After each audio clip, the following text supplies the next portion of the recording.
Well, they both had big nights shooting the ball, and I thought both were very engaged defensively as well. So both of them were fantastic. Right here, second row. No, you're scratching. Okay. Here. Say that. Name and affiliation. Farbo Desnashari, Clips Nation. Can you talk about what you saw from the youth of the Clippers and just their future? I thought the Clippers were fantastic today. Their effort and their energy, they were attacking us all over the floor defensively. I didn't think we fully engaged in the game till they kind of took it to us in that third quarter, took the lead. And once that happened, I thought that's when our guys engaged. We started taking care of the ball and defending at a higher level. But I love their team. They're a young group that fights and scraps and plays together, plays hard, and you know, I just told our guys in there that's what we're going to see Wednesday too. So can't be any let-ups because this group is connected and young and energetic and playing hard and well coached, and so we got to make sure we continue to lock in. Coach Kerr right here. TPGF Hoops and Brews. Steph started out 0-6 from the field and 1 of 5 from 3. When he gets a rough start like that, is it more so about trying to get him going early, or just letting everybody continue to play within the flow of the offense?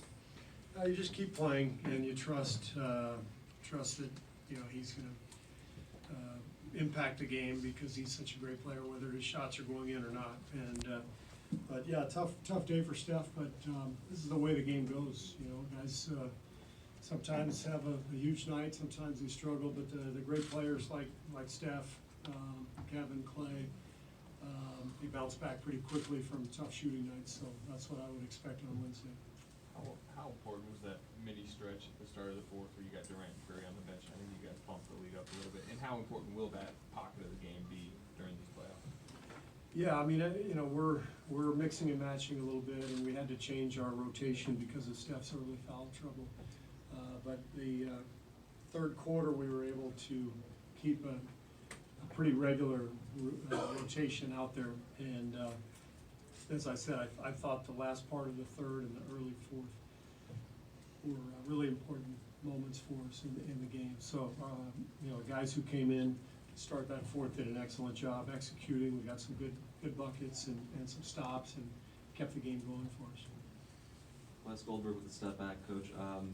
Shea Gilgeous-Alexander is compared by some people to Sean Livingston or DeAndre Bell. What did you see from him tonight, and do you think those comparisons are appropriate? He's a really good young player. You know, for a rookie to come in and attack with confidence the way he did, that shows you what he's about. So I thought he was great. He really hurt us, especially in that first half. And I thought we did a better job on him in the second half. But he's got a great future. That's Ryan Gorski, San Francisco Examiner. How big was Alfonso McKinney there in that little stretch there in the fourth quarter where he tipped that offensive rebound out to Steph and then got his tip in and got the play miss? Yeah, Zoe has been great. You know, these first 4 games of the playoffs. But he has the athleticism to not only hang in an NBA playoff game, but even to stand out in a playoff game. He gets a lot of offensive rebounds. Good defensively, he's smart, and I thought he gave us huge minutes tonight. Steve, Nick Friedel, ESPN. Right. You mentioned Steph's foul trouble. Why do you think that's been a problem for him these last couple of games? He just hasn't been focused. You know, I don't know if you saw his shoes. Did you see his shoes? One shoe said no, and the other shoe said reach. So he didn't reach as much tonight, so that was good. But you know, Steph sometimes loses focus. I mean, it's you know, he's such a fascinating player because the same thing that makes him, you know, not hesitate to shoot a fadeaway 30-footer maybe is the same thing that gets him in foul trouble. You know, he doesn't overthink much. You know, and so he's just gotten into a habit lately of reaching, and instead of showing his hands and trusting the help behind him, and did a better job in the second half. I don't think he picked up a foul. Maybe he did late. I don't know, but he'll be fine. I mean, he's just in a little bit of a rut right now with that stuff. But second half was a a good spell for him where he was disciplined and stayed in the game. Kyle Goon, Orange County Register. Steve, obviously, Gallinari's had some tough shooting against you guys. How do you kind of attribute the credit for what you guys have been able to do defensively on him this series?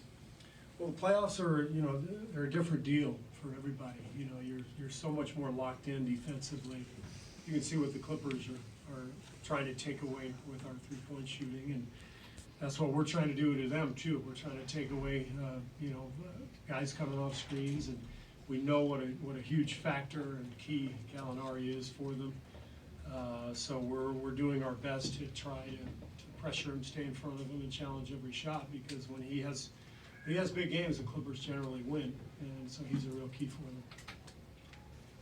Hey, Steve, a follow on the note about Alfonso. Going into the playoffs, what were you expecting he could give you, just knowing this is his first go-around, and what have you seen so far? This is exactly what I expected. You know, the thing I love about Zoe is he's fearless. You know, he's never shied away from a shot.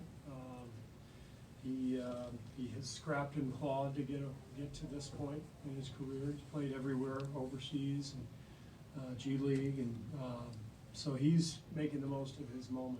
And this is not surprising to me from a guy who's had to fight his way into a job. And as I said, I thought he really helped us tonight. Coach Chris with the Fantasy Sportscape. Can you talk about what you saw from Clay in the first half and what it means when he has a first half like that, what it does for your offense, along with Kevin Durant and Steph Curry? Well, when Clay gets going like that, it fuels the whole bench. You can see everybody jumping around, everybody gets happy. We all love when Clay gets hot. It fuels our momentum, and it didn't surprise me at all. He kind of had a quiet first few games in the series, so it's only a matter of time until he broke out. Thanks, Coach.